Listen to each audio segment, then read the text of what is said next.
It's now a complete disarray ang nangyayari sa Senado. Sila lang yung ganyan. Yung executive nagtatrabaho. Yung mababang kapulungan nagtatrabaho. Yung judiciary niya nagtatrabaho. Yung Senate minority gustong magtrabaho. Yung Senate majority ayaw mag-report sa trabaho. Ang gusto ni Alan Peter Cayetano, mag-Facebook live na lang. Nag-Facebook live na naman po. So may time siya mag-Facebook live.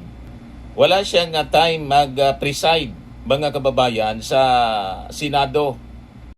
Pinili niya mag-Facebook live kaysa mag-preside.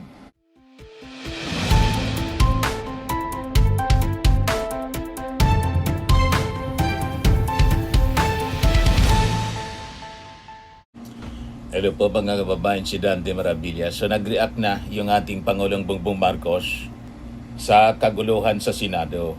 Ang panawagan ng ating Pangulo, bumalik na sila sa trabaho. Get back to work, sabi ng ating Pangulong Bongbong Marcos. Then sabi ng ating Pangulo, they're examining all their options, looking at the Constitution to remedy the situation in the Senate. But it requires the cooperation and commitment of the Senate leadership.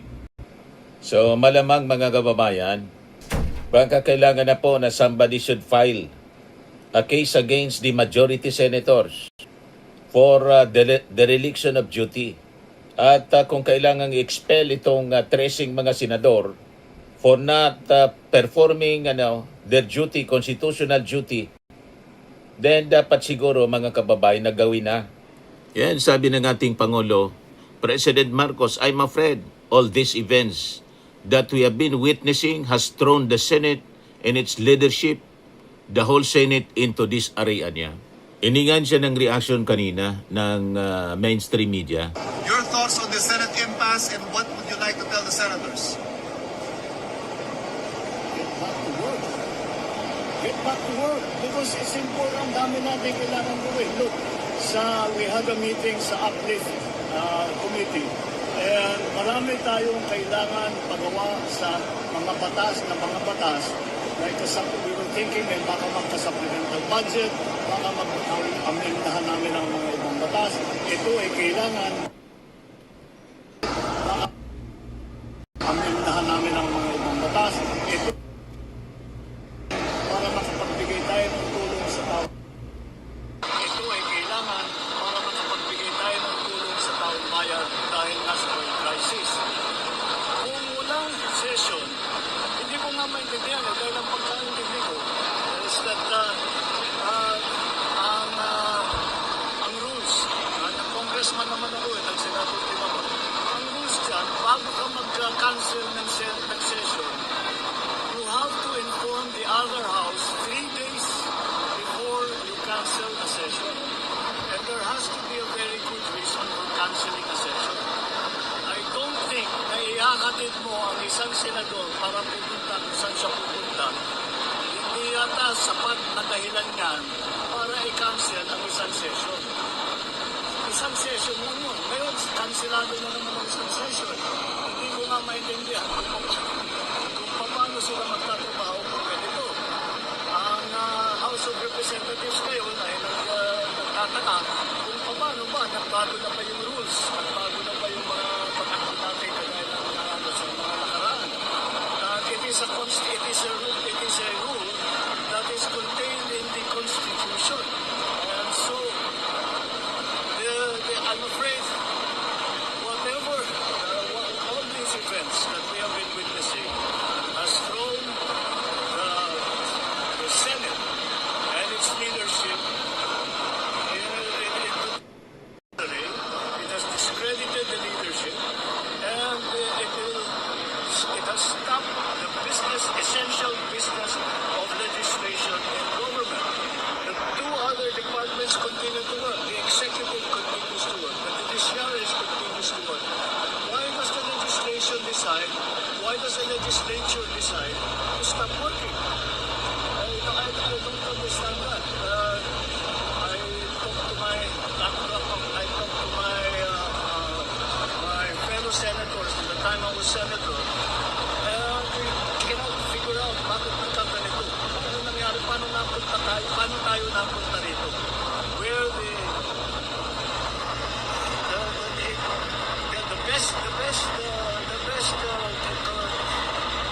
best description I can have is that the legislature is now in disarray.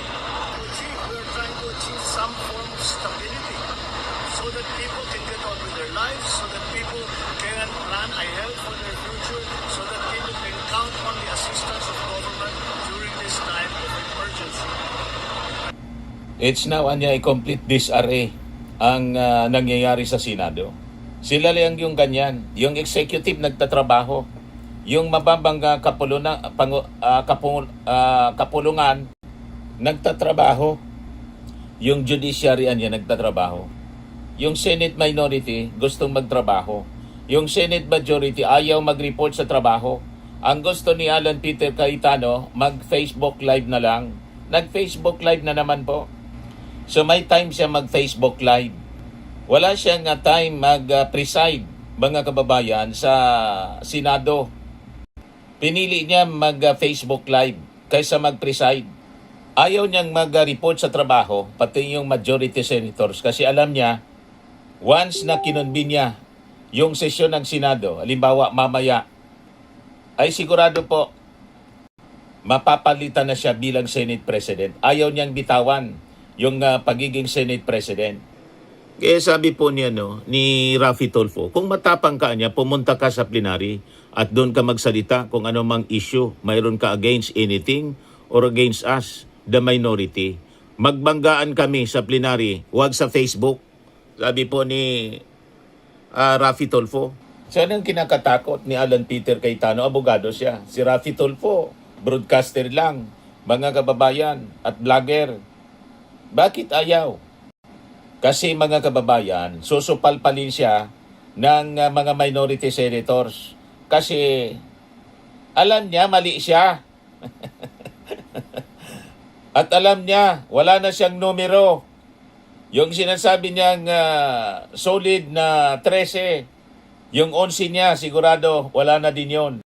May gumigiwang-giwang na sa kanyang natitirang 11 na mga senador. Kaya ginawa niyang hostage yung Senado, mga kababayan. Kaya tama itong sinabi po ni dating Senate President Frank Drilon.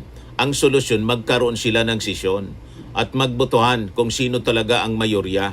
Hindi pwede yung walang sesyon at labag sa kanilang kalendaryo yan. Labag sa ating saligang batas.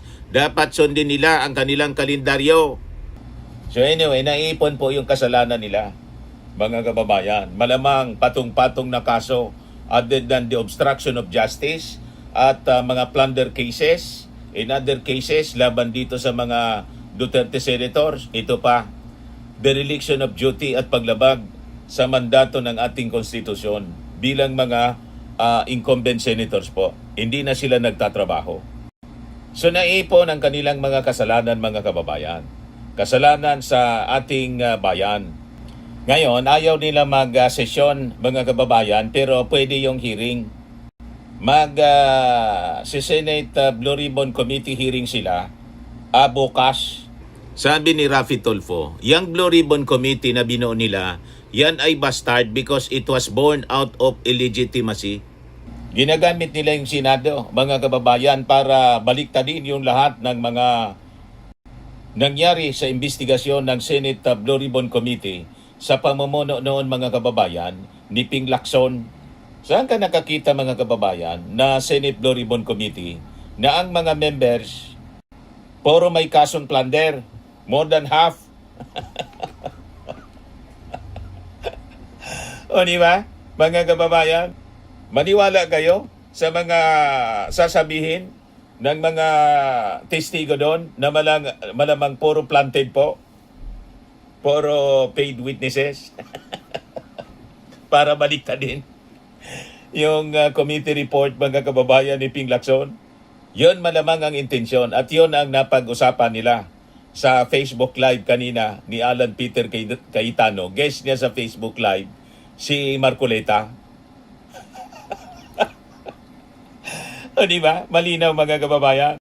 Talagang ang titigas nitong mga mukha ng mga Duterte senator. Red, nung chairman ako ng Blue Ribbon Ayan, Committee, was that that platform Facebook Live. allows us for anyone to testify at makikita po natin yung testimony nung magte-testify. Nagtataka lang ako, bakit umiba ngayon na ilan buwan walang hearing kung kailan may mga bagong revelasyon at medyo mabibigat na yung mga witnesses na nagiging available. Anytime po, may malalaking witnesses din or mayroon din po mga pwedeng biglang magsabi ng totoo, no? Malamang yung sinasabi nilang magsasabi ng totoo. Lahat ito yung mga witnesses na tulad ni Gutesa. At si Gutesa malamang lumitaw uli at may bagong script mga kababayan na gagamitin at isasabit nila yung gusto nilang isabit at ikiklear yung sarili nila na nasabit doon sa investigation ng Senate Blue Ribbon Committee na legit.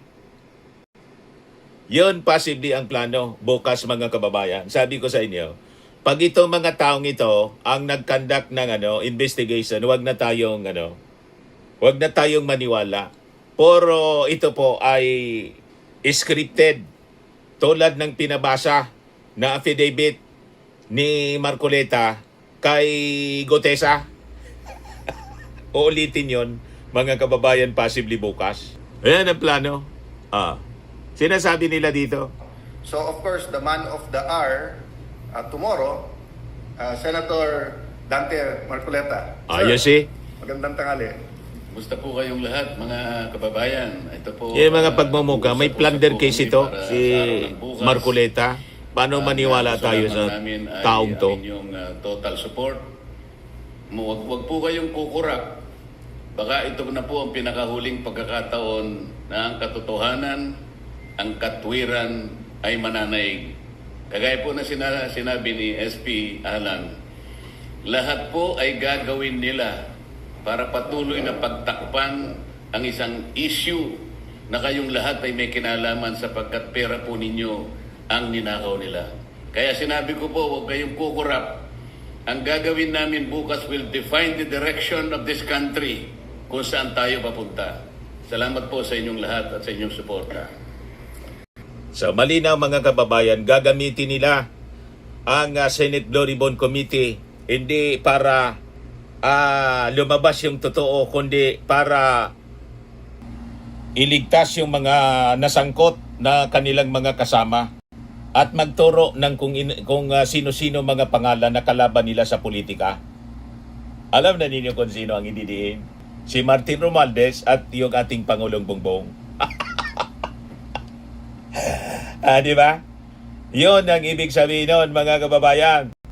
Payag kayo na gamitin yung Senado para sa ganong agenda? At sila-sila lang, mga kababayan na mag-uusap doon. At sana, huwag paintulutan ito ng Senate minority na gawing platform yung Senado, yung Senate Blue Ribbon Committee para sa character assassination at destabilization laban sa Marcos administration, mga kababayan. Yon ang kanilang ipinapahiwatig ngayon.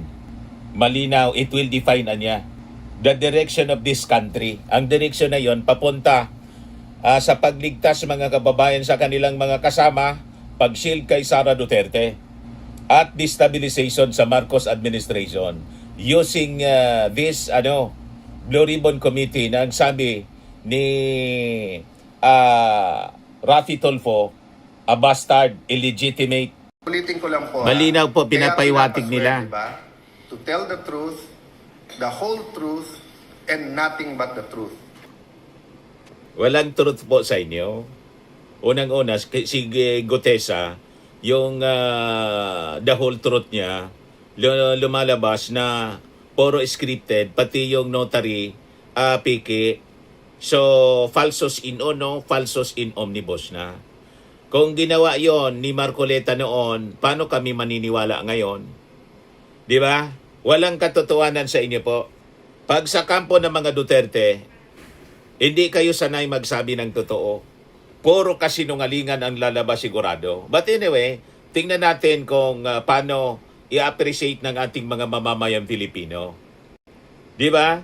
Yan ang sinasabi dito ni Alan Peter Cayetano. Kasi may half-truth, may tinatago na truth, mayroon pong lies, no?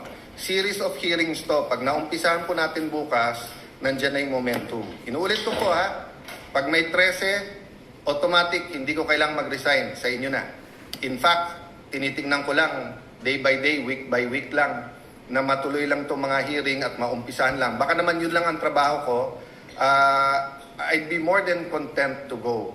The day that God uses people to tell me na meron na kaming napili to lead us. In fact, sinabi ko na rin sa 12, gawin yung kandidato ang bawat isa sa atin dito. Sino po ang gusto ding maglingkod sa ating bansa. But my mission right now is for the truth to come out. Again, hats off kay Senator Jinggoy Estrada. Napakatagal ko na po siyang kilala. We have our run-ins. In fact, may mga ibang nagpo-post ng aming mga disagreements in the past. But I'd like to reiterate what I said yesterday.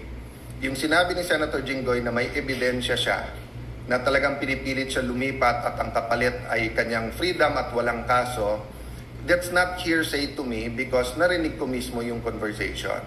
And palakas ng palakas yan, yung threat na yan sa iba pa naming mga kasama.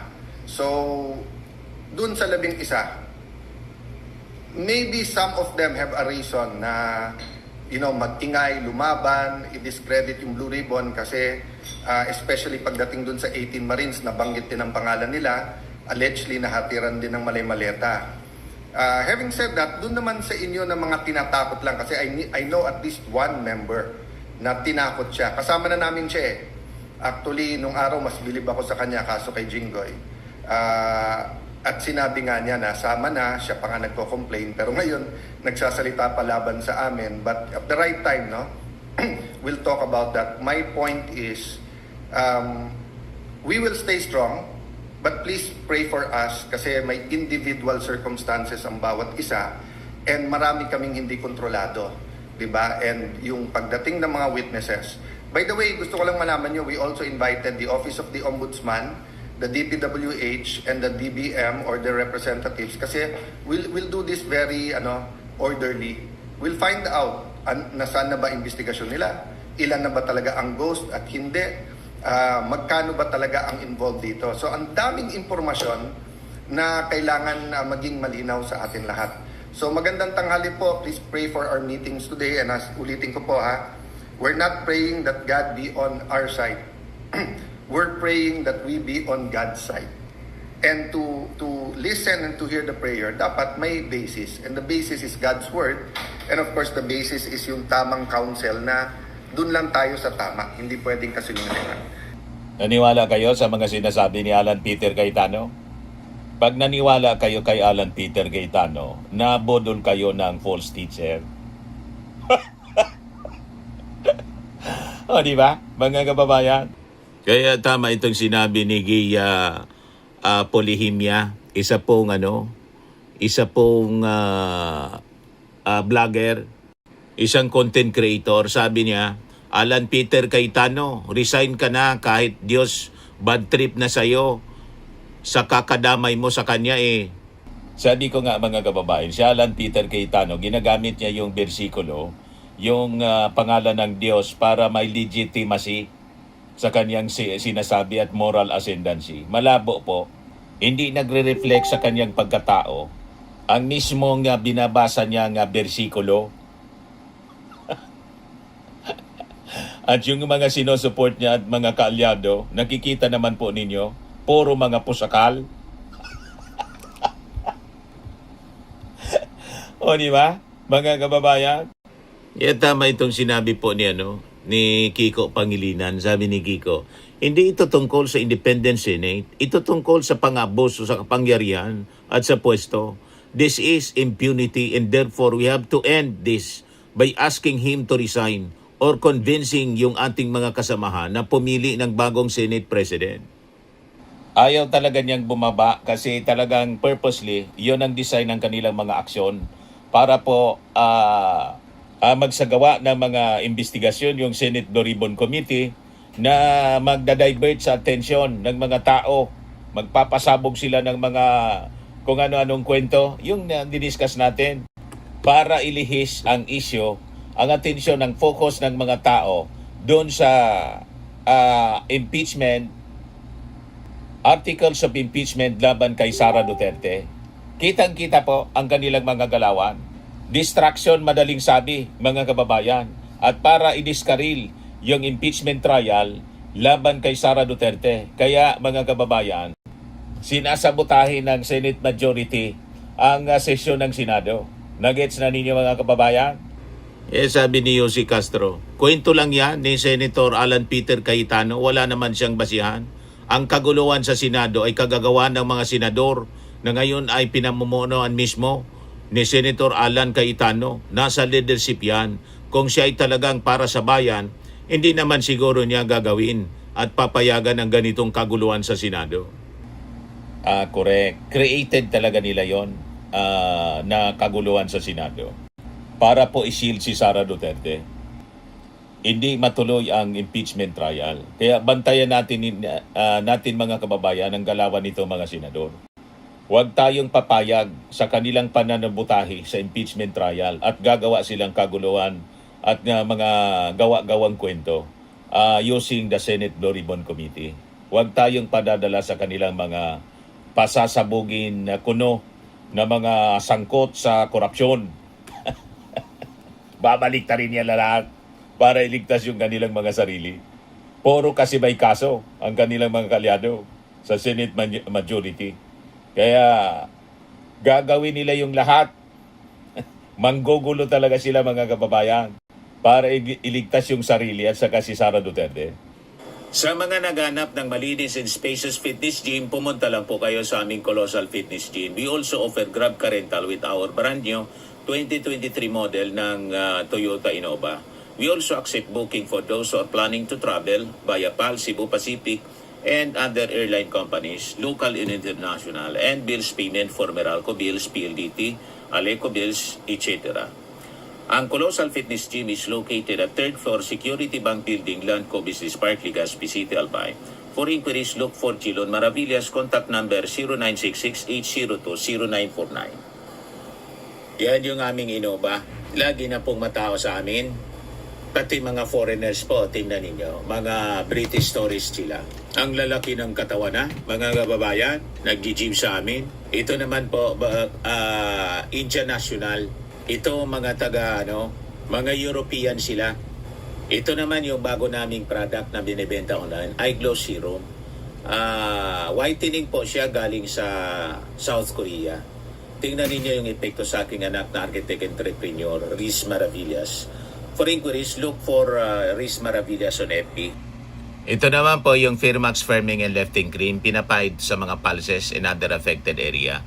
Mainam po ito sa mga pains at paninigas ng mga kasukasuan. Ito po, Automax Radiant Serum. Sa mukha naman yung application. Anti-aging po siya.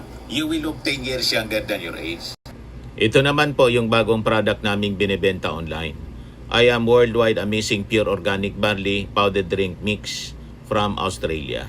Mainam po ito sa mga cancer patients tulad nitong si Yulitan, isang ovarian cancer survivor. Sabi niya, barley did not just save my life, it gave me a new life. In 2019, Yuli faced the fight of her life. Through surgery and harsh chemotherapy, I am Worldwide Amazing Pure Organic Barley became her source of strength. It boosted her immune system when she needed it most and gave her the energy to keep going. 100% organic siya, immune system booster, trusted by survivors. For your inquiries and orders, dumiretso na lang kayo sa aking anak na architect entrepreneur, Riz Maravillas. Sa mga mahilig naman po sa mga imported bags and wallets, dumiretso na lang kayo kay Ma'am Eileen Rosales. Eileen Closet, nakabase siya po sa Amerika. Yan yung kanyang Facebook live selling po. Every Sunday, 7 o'clock in the evening, Philippine time. Pwede kayo mag-order sa kanya.